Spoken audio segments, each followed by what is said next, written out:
where people on the left think that you can't shut it down because it's congressional authority, but people on the right, Unleash Prosperity founder Stephen Moore, E.J. Antoni, say, no, actually, the Fed approves the CFPB's budget request. And when asked, Powell said, how many times have you turned down a request? He says, 0. We always give them the money they ask for because legally we can't deny them.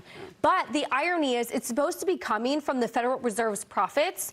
They don't have any profits. There are no profits. They've been losing hundreds of billions of dollars, according to E.J. Antoni. Right. But every time they ask for a couple $100 million, the Fed has to say yes. So that actually, surprisingly, was a twist in the testimony today, where Jay Powell had to answer questions about the CFPB and maybe brings to light who really is in charge of this thing.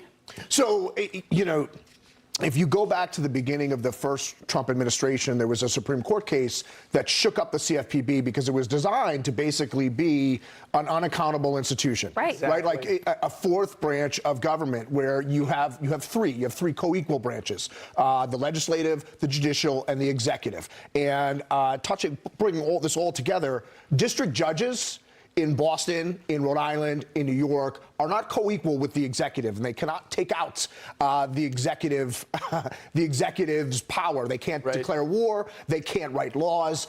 They can rule on laws, but I think we're getting to a point where the Trump administration says to the Supreme Court, you either need to rule on this now, or we're going to ignore it until you rule on it, because this is ridiculous. You can't tell me that the president and his appointees can't run an executive agency. And to that point, bringing it all back, you can't have an agency that's an executive agency that exists outside the power of the executive. And maybe you can't completely shut down these agencies, but you can take the employees from 15,000 to 200. But they're Biden-appointed judges. Let's be clear. If you look at every case that's been presented right now, they're Biden-appointed judges. I think, though, you made the key point. Over there is Bessent. I totally agree with that. When I see Scott Bessent going abroad, and I think this is kind of like his first big trip abroad on something like this. It is.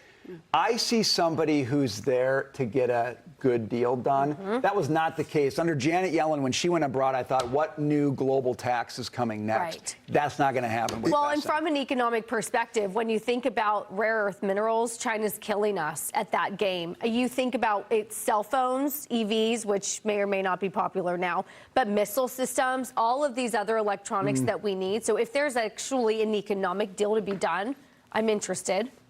Look, I think it's brilliant. It's a completely different approach. And to touch on Janet Yellen, if she's not like doing hallucinogenics in a room in China with her counterparts, I mean, it's you know, allegedly the last administration was when the adults were in charge. I think you've seen in just a few short weeks that the adults are actually in charge now. Well, we'll see what happens with Bessent in Ukraine. The catch, legally, OpenAI can't be sold without its nonprofit owners' approval. Mike Lee, we bring you in here to sort of help break down what seems complicated, but is it that complicated, or is this just a fight between two egos? No, well, look, Sam Altman started this company as a nonprofit, and now that it's doing so well, he wants to flip the switch. It's very simple. Like he wants this. He wants the spoils to go to him, and he wants to get fabulously wealthy off of it. To me, that's what's transparent. And I think Elon, it's easy for Elon to say, let's turn it back to a nonprofit, because Elon is already the richest man in the world. So that's wow. And I want to seize on that point, because I think when he bought Twitter, he was doing it to a certain degree to save our right to free speech, and he was willing to put his money where his mouth was. AI, if DeepSeek is a reality of what AI could be, I don't know if OpenAI is actually worth $97 billion, Mike. I mean, to me, that's the question here. And there's a lot of risk in putting that kind of capital in play when you really don't know what the right valuations are in this space. Yeah. So what I would say, we're 3 weeks out from this DeepSeek, or 2 weeks out. It's clear that they most likely had about $2 billion worth of infrastructure, not the $5 billion that they talked about, but they made some substantial advancements. So they stole a lot of IP from OpenAI, but they're about between 6 and 9 months behind the latest models of OpenAI.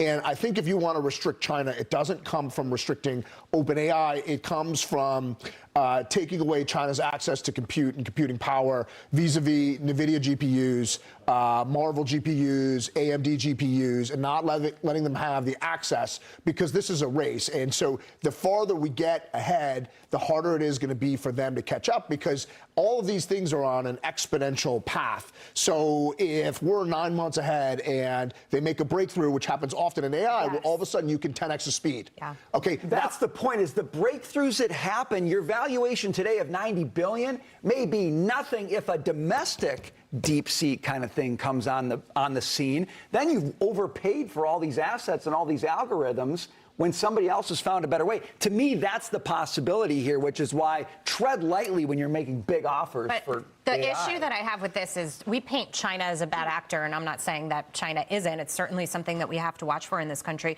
But we're blanket assuming that people who are, working with AI here, developing AI and trying to take it further, are completely altruistic. We don't know that. Here, I want to talk about the Mag 7. You guys, it was so last year, right? Now it's all about the cash cows, companies that are churning out massive free cash flow and delivering big returns to shareholders. Now, while tech giants dominated the headlines, Pacer's U.S. Cash Cows Index has been quietly outperforming. You have a 5-year annual return of almost 16%. It's a full 7 points higher than the Russell 1000 value index.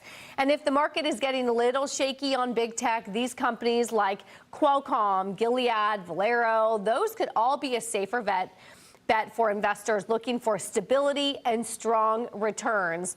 Here I was thinking that you were Mr. Palantir, and you're coming to me with Valero? Not Valero. I'm not big on that. And I do love Palantir, but the first time I mentioned that stock, it was at 15. Now it's at 115. Yeah. I think it has many multiples to go, but we may see a round trip back to 60 or 70 before we double from here. On Palantir. Yes. Just because it's so expensive, but everything that we're talking about, all these processes that are being built on the back of AI need to be implemented in businesses, and you can't do that without a software solution. Palantir is without competition. And so that's why this stock is running, is because you see this flood of investment into these large language models. Okay, all that data, all these large language models are simply science experiments without a software to implement in your business. To a lesser degree, ServiceNow does some very similar things that Palantir does. But Palantir, it's going to do $4 to $5 billion in revenue this year. In 2028, 2029, that could be a $20 or $25 billion number. And that stock is pricing in that sort of explosive growth, which is why it's at 50 or 60 times sales, which is it's the most expensive stock in the market, but it is better positioned than any stock I've seen in history. Mark Tepper and I did a little deep dive on this morning, because Sean O'Hara, Pacer ETFs, it's the U.S. Cash Cows Index, and this is kind of the opposite of it. If you're not going to go the Mag 7, you go for cash generation. But when we looked at the chart in the 5-year, when these stocks did the best and had the best returns was 2021 and 2022. What was that, everybody? That was COVID, and that was infrastructure and pandemic spending, and everybody gets a check and everybody gets money, and the government's open and run away with it. And that's kind of gone by the wayside. So I don't know that this investment strategy, I don't know that I would pick this over the Mag 7. I'm curious why you're hating on Valero, because a lot of people feel with what Trump will do in the energy space, there's opportunity there. If we can't all be 100% in tech. I hear you. It's just, if you look at the energy stocks, how they did under Joe Biden and how they did under Donald Trump, is because energy stocks just don't trade well when the price of the barrel of oil goes down. They kind of ignore these fundamentals. They just get cheaper and cheaper. And when the price of the barrel of oil goes up, these stocks just run. They do better. And so it's less to do with fundamentals, more to do with market sentiment that I think there. And then also, look, when you look at these AI stocks, so you take NVIDIA, everything we're talking about, Sam Altman, Chinese AI, it all revolves on the computing power. Yes. For every chip NVIDIA sells, they have an order for 15.